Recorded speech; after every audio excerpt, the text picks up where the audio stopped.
never seen such desolation. I think we drove for a mile and there wasn't a building hardly standing.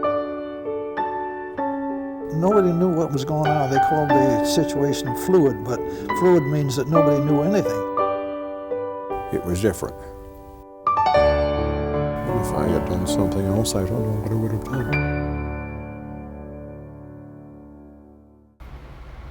We're talking today with Jan Roy of Granville, Michigan, and the interviewer is James Smither of the Grand Valley State University Veterans History Project. Jan, can you begin with some background on yourself? Start with where and when were you born? I was born in Holland, Michigan. I was born in 1941, which I'd hate to admit. And from high school, I just went to work at Holland Furnace Company. Mm-hmm. And I was there for about 4 years before they finally lost their business. They folded up. Okay, and when you were growing up, what did your father do for a living? My father was a machinist at W.E. Dunn Manufacturing Company. My mom was a stay-at-home mom. She didn't go to work until my youngest brother was in probably junior high. Okay, and how many kids are in the family? There were 4 children. And I'm the oldest. You're the oldest, okay. And so you graduated from high school. From Holland Christian, yeah. And then you go to work for Holland Furnace, and so you're there for a while. And when they shut down, what do you do? Then I went to Bus Machine Works. I worked for the chief engineer there. Ed Prince, who now owns, well, he died, but he has a big company in Holland now. Mm-hmm. And then I wanted to join the Navy, so I went to Detroit for my physical and was 10 pounds overweight, so I had to go home and lose the weight. So about a year later, I went back, and then I was received. Okay. And what motivated you to join the Navy? Not because any of my immediate family had ever been in the military, because I'm the only one. Mm-hmm. But my cousin, Peter Bull, his name was, he was a Navy chaplain. And I was always very impressed with him and his uniform and so on. And when I was living in California, no, I don't even know if I was there yet, but anyway, he was going to fly from Los Alamitos to D.C. to receive the Chaplain of the Year award. And my cousin, his wife, and her father were watching the plane as it took off, and it burst into flames as it came off the ground. So he was killed on his way to D.C. to get that award. Mm-hmm. But he was really, I guess, my inspiration for joining, plus the fact that, you know, I was already like going on 22, and I wanted to get out of Holland, so I thought this was a very good opportunity. All right. Okay, so you sign up and you pass the physical at this point. Mm-hmm. Where do they send you for boot camp? They sent me to Bainbridge, Maryland, which has been closed now for several years. And so that was like a 10-week boot camp. Okay. Now, where in Maryland is that? Well, I don't know, Perryville was probably the nearest town to it. Bainbridge, I'm not even sure that was a city. That was just the name of the base. Right. Is this was it on Chesapeake Bay? I don't, it was probably an hour or so from New York City and from Delaware. So I really can't tell you exactly where in the state it was, but it was not near any water that I know of. Okay. All right, so logically enough for a naval base then. Yeah. All right. Now, was this a like fully fledged boot camp set up like Great Lakes, or? Yeah, but it was only for women at that point. There were a lot of schools there, which I went to a Yeoman A school when I got out of boot camp, which was at the same base. All right. Well, describe the sort of the process of boot camp itself. You show up there, what happens to you? Well, I think I had an advantage because I was a little older. There were a few girls that, you know, just kind of freaked out being away from home, and one of them actually was dancing with a mop one day because she was so homesick. So 2 or 3 of them ended up being discharged and sent back home. I was friends with the two older women in the company, and one was from Texas, one was from Massachusetts, and so, you know, we kind of got through it together. But my friend from Texas, she got set back because she was constantly running into doing things to get too many demerits. I ended up with no demerits in boot camp, but my recruit petty officer was from Detroit, so I think she kind of watched out for me. She said, "Do it, Does this belong to you? Okay. Now, what year was it that you started then? 1963. Okay. And so this is a period, there's a Cold War on, but it's essentially peacetime service at this point. The Vietnam is not really heated up. It's not heated up, but that is part of the Vietnam era. Yes, it is. Yeah. Okay. Now, about how many women in the company you're training with? Probably about 30 or so, I think, in my company. And were they just doing one company at a time, or were there a bunch of them training? We had a sister company that was above us in the barracks. All right. What does the actual training regime consist of? Well, there is some educational, mainly just knowing some Navy history. There is some physical. There is, like marching, and we had to be able to swim from one point to another, and that scared me because I had to jump off this, they call it the pink elephant. And it was high, and I don't mind diving head first, but I don't like the idea of jumping. So then I started thinking, well, what would happen if the guys back in my old office would see me up here and not dare to jump in? So I finally did it, and I'm still to this day not a good swimmer or anything, but I finned my way across the swimming pool and back, so I passed it. All right. But was the physical part of the training fairly simple, or did they? Yeah, I would say it was. I mean, they probably do. I mean, we didn't have to shoot guns or anything back in those days. We did the marching, and then of course there was the military training, the discipline part and so on, which I didn't have any problem with that part. Well, how much emphasis are they placing on just sort of following orders and recognizing rank and that kind of thing? Yeah, well, anybody that was not in boot camp, you had to, the chiefs you had to salute, which now you don't salute because they're enlisted people. Right. And the officers, and everything is very regimented. You have a certain time you have to go to bed, and a certain time when you hear the whistle you have to jump out, and you're up like about 5 in the morning usually. Okay. Now, for the men in boot camp in this period of time, the standard picture is that the people who are training you are pretty hard on you and that sort of thing. Yeah, we had a pretty mild recruit petty officer, though. She was, or the person who was in charge of our company. She was, I think she was a first class E6, and but she was not one of these real rough and tough kind of women. So we were fortunate in that, I suppose. Yeah. Were some of the other trainers more like that? I don't know, Okay. but I'm sure that there were some. I mean, it depends on your personality and how tough you are on people. All right. But aside from the issue of some of them being homesick or whatever, were there other major problems some people had going through? I wouldn't say, at least not the time I went through Okay. it. So most of the people who start in the company finish and move on. Okay.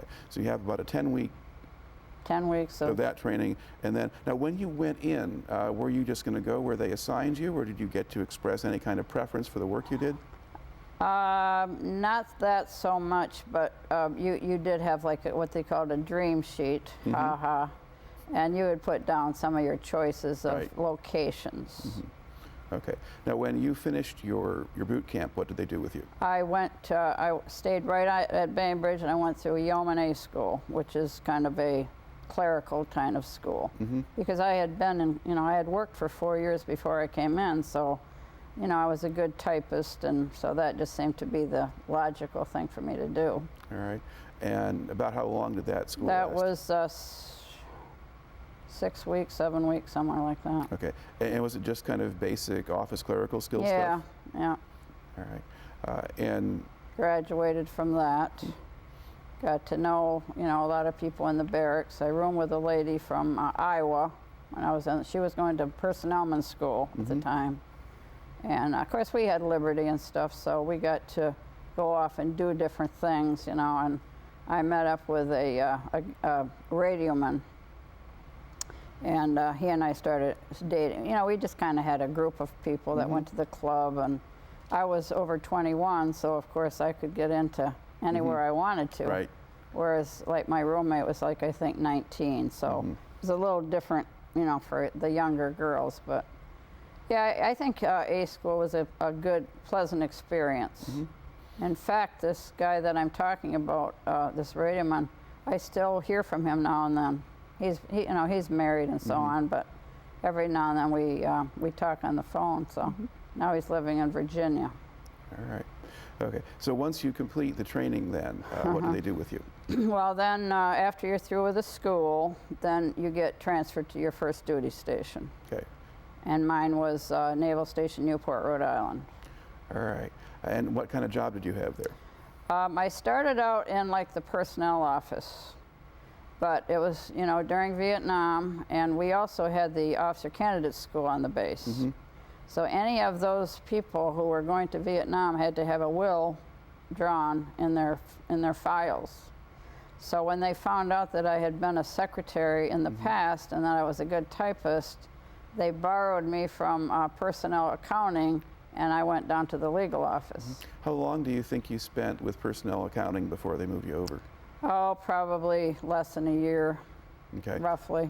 Yeah. So basically, you had gone in the middle of '63. You would kind of train sort of summer and fall. So that's kind of sometime into '64 when they switch you over. And at that point, I guess there's a fair amount of sort of Navy activity off of Vietnam by then, and there are air units there and things like that. Yeah. So things are ramping up. The ground troops haven't quite gone in yet, but there's plenty of stuff going on there at that time, and draft is picking up and so forth. But okay, so there's stuff going on. Now, describe just a little bit here, especially like when you first got there in the first year or so. What was life on the base at Newport like? Well, I mean, I love Rhode Island. I go back there periodically because it's such a beautiful area.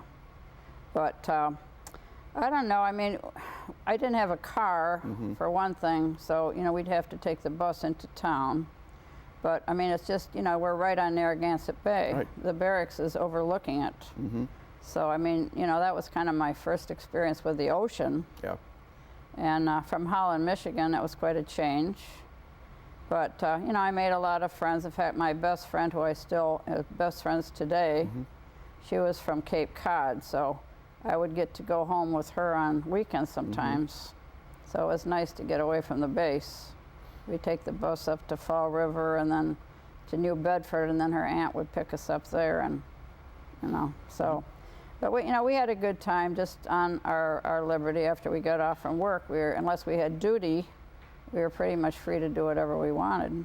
Yeah, because Newport's not a very big place, per se. No, but it's definitely a very big resort place. Yes, but in terms of just getting around it, or Right, you could just get from the base to town on a bus. Now, Newport itself, but it's grown a lot because there was a lot of ships there at that time. Yeah. Now it's more of a training place. There's Right. not as many, Navy ships Right. home ported there. Right. All right. And now, was this essentially when you were doing the personnel stuff? Was that kind of a 9-to-5 day job, or how did that work? More like about 8 to 4. 0800 to 1600. Yeah, no, that was pretty boring. That was way below my potential, I think. So that's why I was glad that I was able to get out and go down to legal, because I had done some legal stuff back home too, so I was a little bit familiar with it. All right. And when you went over to legal, so you're there for a couple of years there. Well, what I went down there initially for was typing the wills. Well, Right. then they said, well, we want to keep you, but in order to do that, you have to go through Naval Justice School. Okay. And that's when I really got into it with the court reporting and doing more disciplinary things and stuff like that. Now, so where did you do the Naval Right Justice there School? at Naval Station Newport. Okay. And so what did that actually consist of? Well, when I went in, I was just, a pretty low-rated person. But there were even E7, there was an E7 in our class, and a lot of E5s and 6s.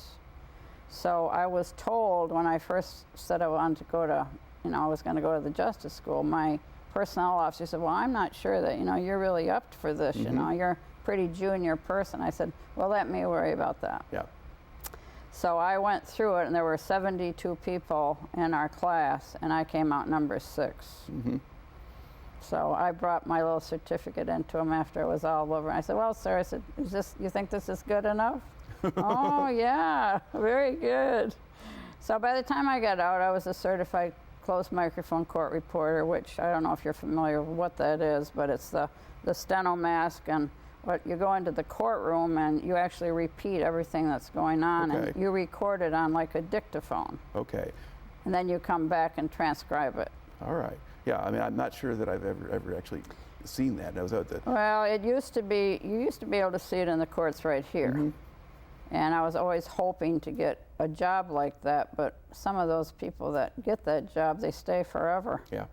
And then you have the stenotype, which I never learned that, but I probably could have. But you know, that was more the accepted. And now I think they just do it by taping it.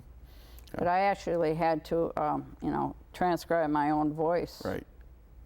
But that was, you know, but I had to go through the school before I could do all that. All right. And do they teach you anything about sort of legal procedures or protocols or how the system works as you go No, through the school? it's more Uniform Code of Military Justice is what all military people are under. Okay.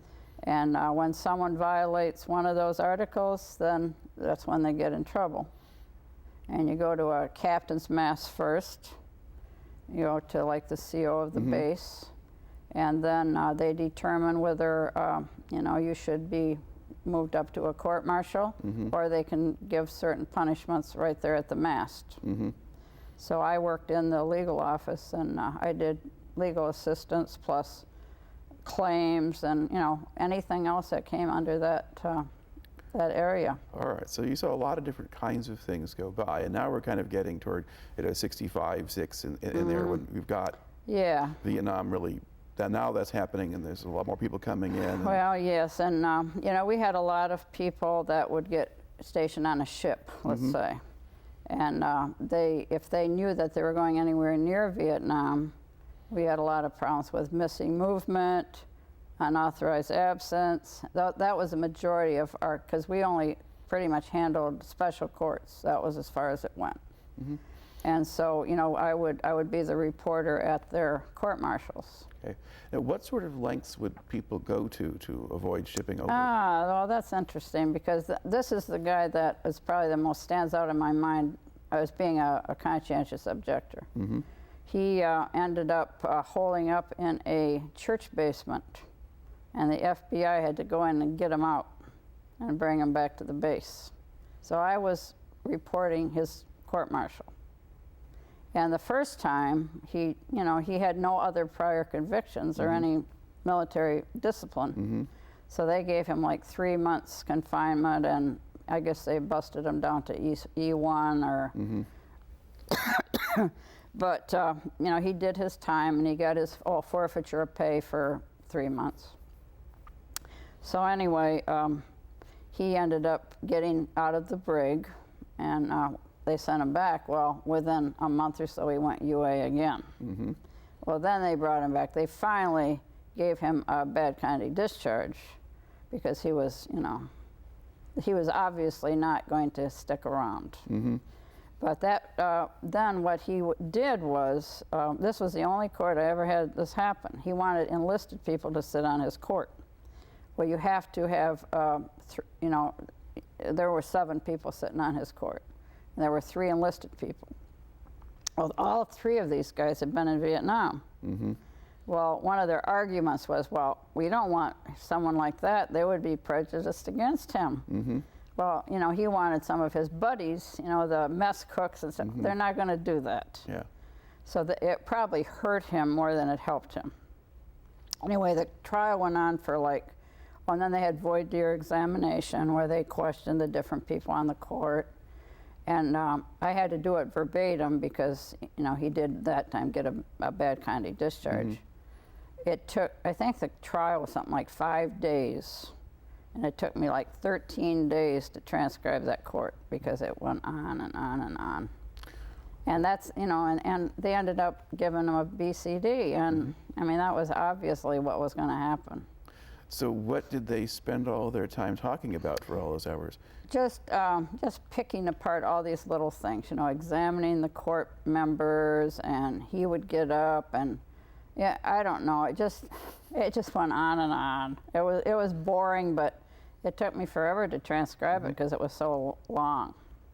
Yeah. And then the end result was exactly what I knew it would be. And the government wasted all this money on this one guy, and they knew he wasn't going to stick around anyway.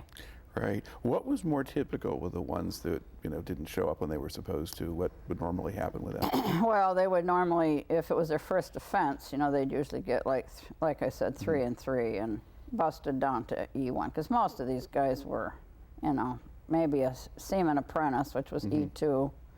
And, they weren't cut out for being in the military at all.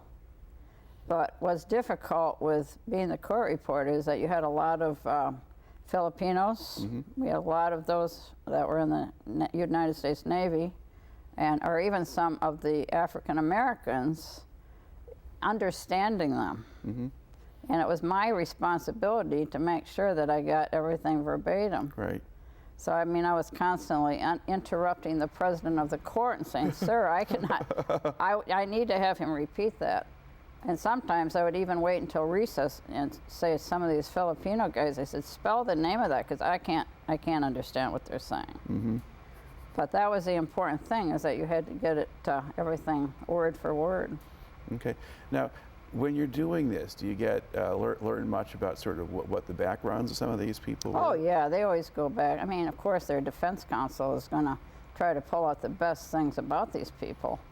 But you could always tell the ones that were not going to stick around.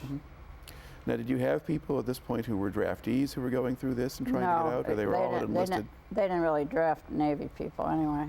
They did sometimes. Did they? At certain points in the Vietnam era, they did. But yeah, that was not normal. Normally, people would enlist in the Navy to not go to the Army or the Marine Corps. Right. So you had those, and then. So I guess well, I'm not familiar with any of them being drafted. Let's put it that way. Okay. But did you have the sense that a lot of them enlisted so that they wouldn't have to be in the Army? Or something like that? Or was that not part of the story? Not usually. Okay. Not usually.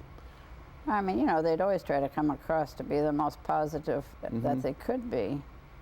But, I could. But another bad thing about when I first started is that they didn't have to be lawyers to represent people. And so you'd get like a civil engineer or a supply corps guy. And they had no legal experience. I did have one individual. He was a warrant officer. And, he made a really bad error. And so I said to him, I said, sir, I think you should probably call the legal office and talk to the commander and find out what you should do. Well, no, I'm not going to do that. Ended up, I went back to the office after it was over. I knew it was going to be a mess. And I told my boss, the commander, about what had happened. Why didn't you say something? I said, sir, you see this on my sleeve? I don't have the right to tell him. I said, I suggested that he call you, and he didn't. The court ended up getting thrown out, and he had to be retried because of his error. All right. Now, aside from the people who don't show up when they're supposed to, what other kinds of cases go through? Assault. I'm trying to think what. Most of them during that time frame, though, were people that weren't going where they were supposed to go, because they didn't get court-martialed for just some minor thing. But you'd have some assault cases. What else? I can't even remember. I was very active as a reporter, so. And plus that, we were a special court-martial authority. So another thing we did do, though, is that we'd have admin discharge hearings. And those also had to have a reporter. Those were probably more interesting. We had a case with a drive-in murder case. 3 black guys from the base were involved with a drive-by shooting. And I still remember that they brought one of them. He was at Cranston, which was kind of a hardcore prison in Rhode Island. They brought him in for his admin discharge hearing, in shackles, I might add. And I knew the guy. Not well, but my ex-husband knew him pretty well. And so, obviously he got, that would be an undesirable discharge, which is actually worse than a bad conduct, because, you know, if you can't follow a military thing, that's one thing. But when you are doing something that is, you know, another type of misdemeanor, that is against the society and so forth. So, I mean, he got a UD because he was sentenced to like 10 years or more. You know, so he wasn't going to come back to the base anytime soon. Okay. Now, can you define for just a regular audience what an admin discharge is? Well, anything that's, you know, we did homosexual cases, anything that was not exactly a military offense, anything that was, you know, against the society. We had a lot of problems with the homosexual thing, both in the Waves barracks and elsewhere. There was a lady that lived across from me that I knew that she was messing around with the other girls or trying to. And in fact, she was seen downtown Newport in a man's suit. And so she ended up getting a UD. Nice person, but you know, everybody was afraid of her. She was a big, burly type of girl. And later on, when I went to another command, I was reading through my boss's cases, you know, of the ones that went all the way up to in the system. And one day I ran across her name, and I knew her, and she had appealed her on UD all the way up to the president, and it was denied. So they had enough goods on that lady to get what she had coming. All right. Now, was that kind of thing something that you just had to deal with if you're a woman in the service at that time? And Oh, just be no, aware I mean, that that's going you'd around? report it, but the thing is that some of these people were so physical that a lot of people were afraid to say anything. Now, this is male and female. I had another case where, in fact, I guess I was still in the military because I went back there as a civilian later.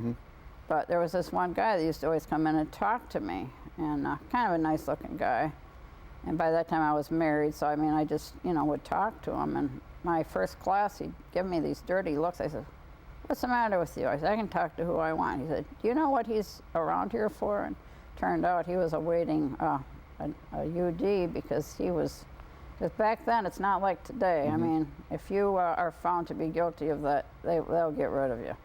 Right. Now they have this don't ask, don't tell, which I don't agree with, because we had a lot of problems in the barracks. You know, girls that would, you know, they would kind of tag, you know, put their hands, or, you know, they pick them out. And if they ever were found out that they were dating a guy, I mean, we had instances where women would get beat up. Nobody ever found out who did it, but I'm sure I had a pretty good idea of which group did it. So I mean, it was scary, but my ex-husband always told the girls, "Don't even think about messing with her, because that's my girlfriend." Of course, you were also going in as somebody a little bit older and more experienced and so forth anyway. Correct. And not an easy mark in the first place. Exactly. And those are the kind of girls that they went for. The ones that were kind of lonesome and, you know, didn't have a lot of experience. Oh yeah, I mean, I was over 21, so. In general, did you have a sense of why women were joining the Navy at that time, or what kind of motivations different people had? I think mostly somewhat patriotic, but I think a lot of them, like me, you know, I was from Holland and I just wanted to see something different. And they provided good training. I mean, a lot of them ended up having those occupations when they got out. I mean, I happened to be a lifer with my active and reserve, but a lot of them were just in for like 3 years, which was our basic contract. Okay. After 3 years, they could go back and they would have some training and they would have a little more maturity and they would do a lot better. All right. Now, did you originally sign up for 3 years? Yes. Okay. But your initial term of duty lasted a little over 4. Yeah, because I had to extend a little while for Vietnam, and also I had made E5, so I had to extend a month or 2 for that. So to justify the promotion, you'd be around long enough to do that. Why would Vietnam affect you? I don't know, but it did. Maybe just more business was being generated, and So they. It just so happened that that's how it went. You know, I mean, everybody would get some sort of an extension. Now, I wouldn't have gone to Vietnam Right. because I wasn't medical or anything like that, but I did have a little extra time on that first enlistment. I think it was 3 years and 8 months, actually. Okay.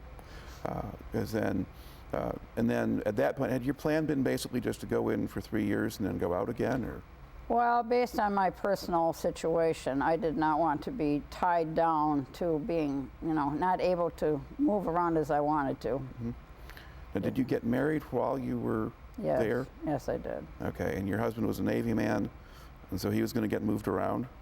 That wasn't why I left, though. Okay. It was just not a safe situation for me, and I just didn't want to be tied down to it. Okay. So, I mean, I divorced him, you know, shortly thereafter, but I had to get out of there. Okay. All right. So now at that point, you've kind of gone in, you've tried the Navy, your enlistment is up. It's like 1967 now. Now what do you do? Well, I went back to work to Holland, and was there for a short time, and then I decided I wanted to go to. Well, then I joined the reserves. I think it was in '71 or something like Okay. that. And then, you know, you go every year. You have to do a training period, 2 weeks active duty. And so doing that, well, and then in the process, I moved back to Rhode Island. Okay. Yeah, and I was working for a construction company there as a secretary. And then I found, and then I got a job at a fiberglass boat company in Warren, Rhode Island. And then I transferred from Grand Rapids to, you know, drilled in Providence or Warwick. And so then I thought, you know, really this job is going to go nowhere. So I went on a 2-year recall to active duty. Okay. And so when did you do that? In '75. All right. And then where did they send you for that? To Chief of Naval Reserve in New Orleans. Okay. And what were you doing for them? I worked for the JAG, for the Chief of Naval Reserve, who was USN, and so was my boss. But the majority of those people were reserve on active duty. Okay. And how did this job compare with the one you'd had with Newport? Totally different, because I wasn't doing any court reporting. I was mainly doing more the legal documents for him, and he'd do legal assistance, and yeah, I didn't do any of the reporting or anything while I was in there. And now, where was the base relative to the city proper? And Well, I lived on the West Bank. I don't know if you're familiar with the West Bank and the East Bank. The East Bank is where, you know, the downtown, Yeah, Mardi Gras and all that. And then I took a shuttle, a boat that would take us from one side to the other, but I didn't like that boat thing. So I hooked up with a couple of guys that lived over on the West Bank, and so we mainly drove over. Okay, so you're in the Navy, but you don't like the boat. Well, it was just one of those little, yeah, it was one of those little, and the Chief of Naval Reserve insisted that women wear, you know, skirts and heels and everything.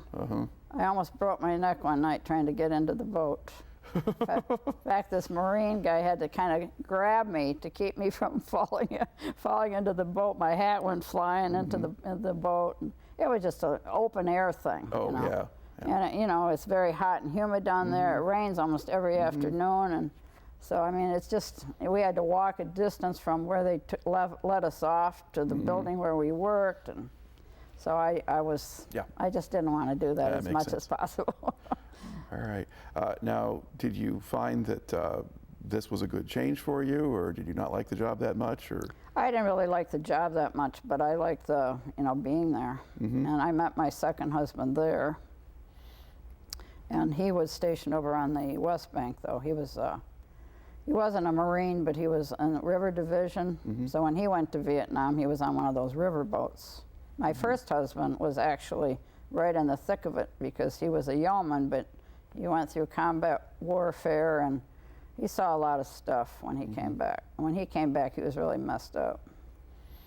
All right. And were you married to him at the time, or was that later on? You just. I wasn't married when I went to New Orleans, no. Okay. But that's when I married my second husband. Right. All right. So you've done that now. So you basically stayed that for 2 years. 2 years, yeah. And then at that point, is it back to the reserves? I got out, went back, let's see, where did I go after that? I guess I went back to, to Rhode Island. Mm-hmm. I think. I can't all right. remember. I've lived a lot of different places, but you know, as my ex-husband, my second ex-husband, got transferred, I lived in Charleston, South Carolina. I worked for a lawyer there. I lived in California. I worked for a law firm there. So did you have kind of a sort of a network of connections in different places that you'd built up? Because you could go back to Rhode Island or you get out to California? I had a lot of friends that were from Rhode Island, yeah. And I still keep in touch with a couple of them. And then this friend of mine that from Cape Cod, she is now living in Virginia Beach, but I've been, you know, when I was in the reserves, I mean, I probably saw a lot more in the reserves than, because my billet was U.S. Forces Azores. So I was there for 3 times. Okay, to describe that a little bit. That was, it was very backward area. We went to Praia, that's one city on one, and Angra was on the other end of the island. It was on Terceira. There's like an archipelago, you know, about 7 different islands. And that was the only one I actually got to see, unfortunately. But it was very different. You'd see these farmers, you know, with like donkeys with their, you know, their crop over the back of the donkey, and that, you know what, their taxi cabs were Mercedes. But it was a very small island, and so I mean, from Praia over to Angra was probably no more than 20 miles at the most. And yeah, it was the Portuguese Air Force Base. And the United States was Lieutenant Command. Right. But it was strange because the Army did the boat stuff and the Navy did the air stuff, and you know, it was really strange. So were you doing just basic clerical work there? Or? Well, I was their LN. I was their legalman. Okay. And so, you know, I usually got put into the legal office and worked with the Air Force people in there. What kind of stuff would come up to deal with? Just like sort of family will stuff or things like that? Yeah, I mean, it was a typical legal office where they'd have legal assistants, but usually I didn't get real heavily because I was only there for like 2 weeks at a time. Right. So they would give me things to do, but it wasn't really digging in deep into what they were doing. But I was there for 3 different times, and finally I said, you know, I got to get out of this billet. I've seen enough. I know every inch of that island by now. But yeah, I'm glad I got a chance to do it, but it was not a real progressive kind of area. Yeah. What kind of relationship was there between the local population and the American military? Oh, well, I mean, they had to depend on the military to support their island. You know, I mean, but there wasn't like a big, you know, shopping center or anything like that. It was, you know, just little shops. You know, they had kind of a main street, but it was not real bustling kind of town. Yeah, and it's not really a resort area or anything else like that. No, although, I mean, it was surrounded by water because that's how we had to get there, you know. Yeah. And what was the climate like there? When we went, it was kind of cool and damp. Yeah, it wasn't the laying out in the sun kind of weather but we usually went in like March or April and, you know, that time frame. So, no, I mean, we would rent a car, so all of us would kind of get together and either go to the club on the base but going into town wasn't really a big deal because it was just all these little local tavern type things. Yeah. So, met a lot of interesting people there, though. Now, what other kind of billets did you have? Well, not so much billets, but I went on to a lot of places on active duty. Yeah. You know, I went to schools. I went back to Newport, and I went through like a legal officer school, which I became legal officer at my final command, which I haven't gotten to yet. But went to Treasure Island, worked in the legal. I usually went to a legal office, but I didn't. You know. Is Treasure Island San Francisco Bay? Right between San Francisco and what's that other city on the other side of San Francisco? Well, you got Oakland. Oakland. It's right in the little island right between there. So I went there, the Azores 3 times, Great Lakes. I don't know, a lot of different places. Okay, well, let's sort of put the sequence together a little bit, Lucky. You finish your second time in active duty in '77. Yeah. And then do you stay in the reserves, or are you out of the reserves for a while, or? Yes, from the time I went back on the 2 years, I kept going, and then I eventually ended up back in Michigan. I divorced my second husband, and I came back to Michigan in Grand Rapids, and I worked for a lot of different law firms, so I had a lot of legal stuff going on. But then in '91, I got a job with the city of Grand Rapids. So I was with them for 20 years. Some of that time I was still in the reserves, and some of the time I wasn't. I retired from the reserves in the end of '97. Okay. Now you kind of look back across this extended military career of yours. Are there other sort of particular incidents or things that kind of stand out in your mind that you haven't brought into the story here yet? Well, I guess my last thing that I was with the Seabees, where I was wearing the camis and all that, and I was the legal officer for the battalion. So I would kind of stay between Grand Rapids, and I'd go down to Selfridge, Fort Custer, not Fort Custer, but over on the other side of the over by state. Detroit, yeah. Yeah, near there. And so I guess the interesting thing was that I was their only legal person. So I had, I was the only female chief in the battalion down there. And so, I'd go to chiefs meetings, and I'd be the only woman in there. And they were okay to me, but, they cool. But there were some, more junior women there, but I was the most senior woman there, other than there was an officer that used to come in once in a while.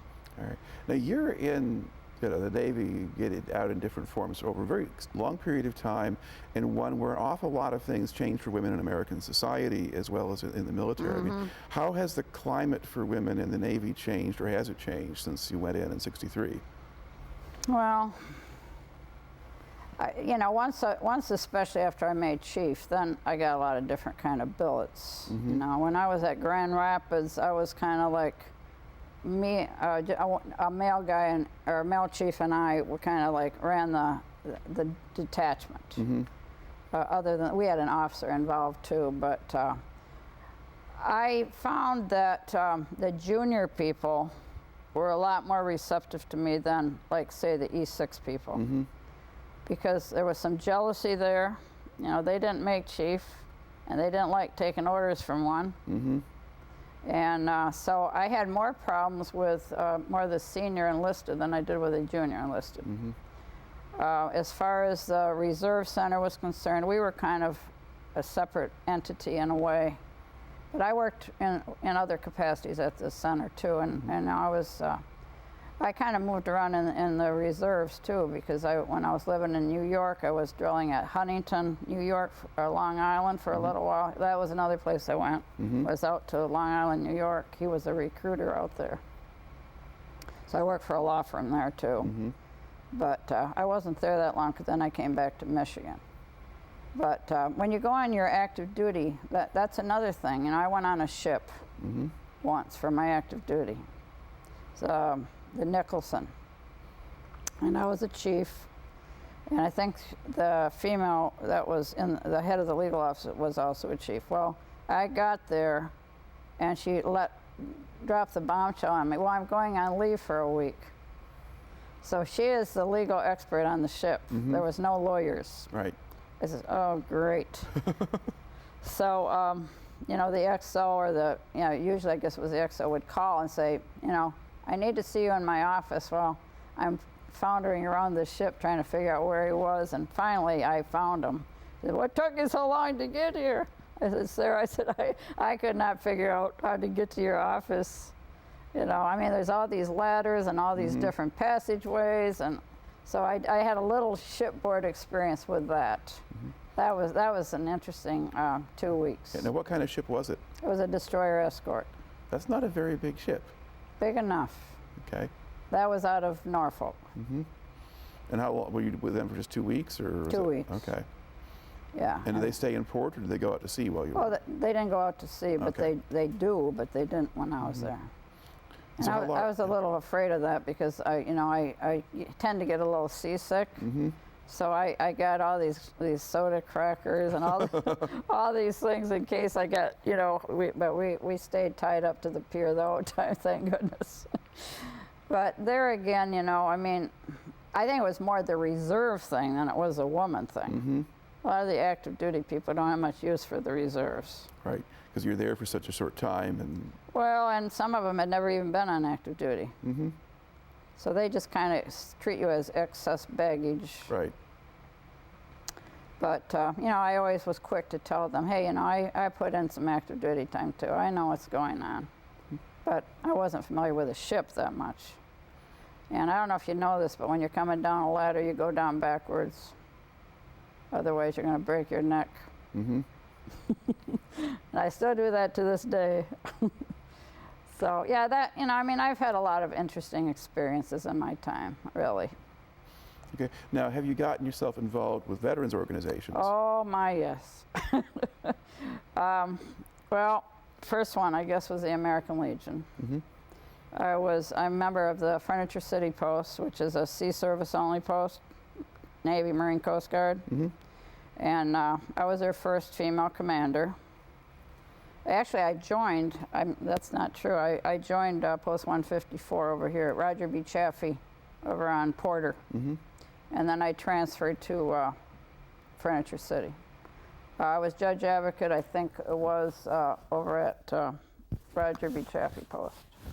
And then I went to Furniture City and I kind of went up the chairs there and I was their first commander. And I'm still involved. I'm the judge advocate of the post now too. And I want to stay in that capacity so they don't mess up. Well, what does a judge advocate have to do for It's a actually post like that? it's actually like a parliamentarian. You have to make sure that they're following the protocol, and you also have to make sure that they're within the bylaw purviews. Okay. And that's where we get into some interesting situations. So, and then I went on, after my being commander, I went up the chairs in the 5th District, and I was the first female commander of the district also. And I've held quite a few different positions. I've been on some department committees. I was Education and Scholarship Committee. I was the DMS coordinator, which is like all the members at large you kind of work with, trying to get them into different posts all over the state. This was a statewide thing. So I'd have all these piles of requests, and I'd sort them out by all the districts in the state. I was wearing a white hat for that one. And so anyway, that's American Legion. I won't go into any major other details, but I've been involved with that for a lot of years. Okay. Now, that's the kind of organization it's had been an all-boys club for a long time. Oh, yeah. And it still is in a lot of ways. Yeah, I mean, I have attempted to move up into a higher than district commander, but they don't really want me there. Even though I've had a lot of, different chairmanships and so on, they really don't want to see certain type of people go up too high. So that's kind of a sore spot with me. But I also belong to Amvets. I have not ever gotten, I'm a life member of both of those. I've never really gotten too involved. I belong to the one over on, over by 28th Street, that one. Not the one on 54th, but the one down on Marshall. Okay. I'm now with, Waves National. That's another thing. Waves National is made up of all sea service women. And I've been very involved with that. I have gone all the way up to national president for 2 years. And we have meetings. I have a unit here in Michigan, and it's kind of going by the wayside because a lot of the women are World War II. Right. They're dying off. I'm still regional officer. I have a regional representative. But I've gone up the chairs in that, and I think it's almost time to fold it up. Not so much nationally, but my own unit. I'm unit president, and you know, I can't get anybody to do anything. Most of the people are too old, or they don't think they're qualified, Right. and I mean, I'm just getting tired of it. So I was very involved with that for several years. We have conventions every other year. So we've been on a cruise, and the next convention will be a cruise also. But we had one in Orlando here back in May. So I, you know, being that I'm on the board of directors, I kind of feel like I have to go, because we're kind of the governing body, you Right. know. And being a past national president, I always get to the convention, I sit on the aisle closest to a microphone. Right. Go ahead. Yeah, I was wondering, as you talked about as the waves, as a designation, when did that go out of use? Still, well,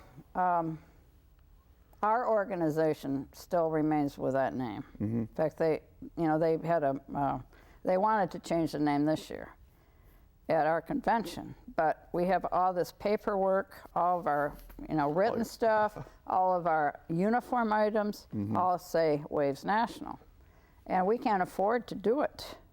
It will cost a lot of money to change it to something else. So I happen to be the one that got up and said, that I moved that we do not change the name of our organization for various reasons, and that we do a better job of promoting our organization to others around us, but in writing or verbally or whatever. And it passed, so we didn't change it. Yeah. So the organization is basically open to any women. Any women who are in the Navy or. Yeah. But it's more older people that are still members. I mean, we get a few newer ones, but it's going to be dying away eventually. But I've been heavily involved with that for probably 20 or more years. All right.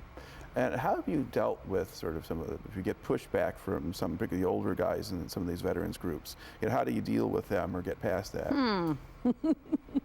Well, I think you have to gain their respect. And I think I've done that for the most part because of being willing to do so many different things and do them well. I mean, if I would mess up, that would be a different story. But I think slowly but surely, you just gain their respect by being involved, being willing to take on different positions and do different things to better the organization. I'm also now a member of the Kent County Veterans Honor Guard. I retired from the city about a year and a half ago, and after 20 years, and so now that is also a very much male-dominated situation. And I was in one area and did not mesh. So now I'm on the north end, which is not even really where I live. And but it's all men except me. We got one woman now that's going to join who was one of my past commanders. But there again, you're fighting this same mindset. For the most part, these guys are all pretty much Vietnam or younger, which is good, I guess, because we have more in common. Right. There are a couple old, die-hard World War II Korea guys. Right. But that, to me, is probably the most rewarding thing. And, I mean, I would hope that when I die, that they will also do those honors to me. And I am, by the way, on the rifle squad most of the time. All right. Yeah, at first, I was told by a certain group that, well, I understand you're having problems with a weapon. Well, I said I was a legalman in the Navy. I did not shoot a gun. I don't hunt. I don't shoot a gun. So I need to have a little bit of training on how to handle it. And one of the people that I see here today was one of the instrumental people in showing me the best way to hold it. So I really like him for that. Well, he's an old artillerist. I mean. Yeah, cavalry. Yeah. Yeah. But no, they all carried M16s. But yeah, I mean, when you go to a funeral, you're giving up probably 2.5 hours of your day, because they want you there before the service starts, and then you don't do your thing until the very end, and they do the 3-volley salute and the taps, and some of the people will fold the flag and present it to the next of kin. And so I find that to be a very rewarding thing. and it's something that all veterans are entitled to. Right. And have you found yourself doing this for people who were killed in Iraq or Afghanistan? Oh, no. Any veteran is eligible for it. There was one guy in Holland, you probably heard of, the Marine that was killed, and they had this great big shindig and the parade, and that's where I'm from, so I had hoped to be able to see them. They had the cavalcade all the way through the city, and they brought them up to the cemetery where my parents are buried, but it just went on and on so long I had to end up leaving before they even did that. But at least I was there, and it was phenomenal. I mean, there were all these motorcycle guys there, and it was just, the town was packed with people. And that's just one person. And you don't see that much for all of them, I'm sure, but they really went all out for this guy. Now, over the course of your kind of extended career, when people kind of in civilian life kind of found out that you were in the Navy, did they look at you funny, or how did they treat you? Well, I think a lot of people that aren't familiar with the military really, they don't think it's any big deal. But when I was working for the city, I mean, I had to keep on getting orders, to go on my 2 weeks active duty. Right.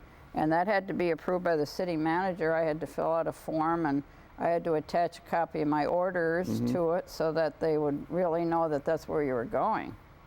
And 2 weeks is a normal, but when I went to the Azores, it was usually like 3 weeks. Because they had to get you out there and back. Right, to coordinate your travel, because I mean, I was on a C-141, I was on a Navy, that would be a Navy plane, and we did it commercially, and however you can get there, you get there, because it's out in the middle of the ocean.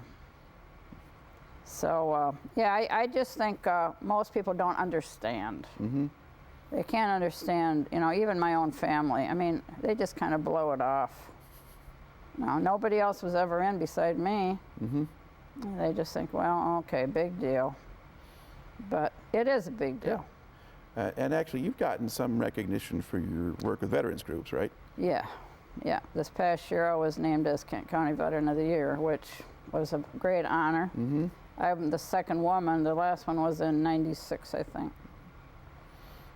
So yeah, that was kind of the highlight for me, because they thought enough of my involvements and my contributions to give me that award. So I will be selecting a new one here in another month or so. All right. I guess that pretty well wraps it up. I think it probably does. So thank you very much for coming in and talking to me. You're welcome.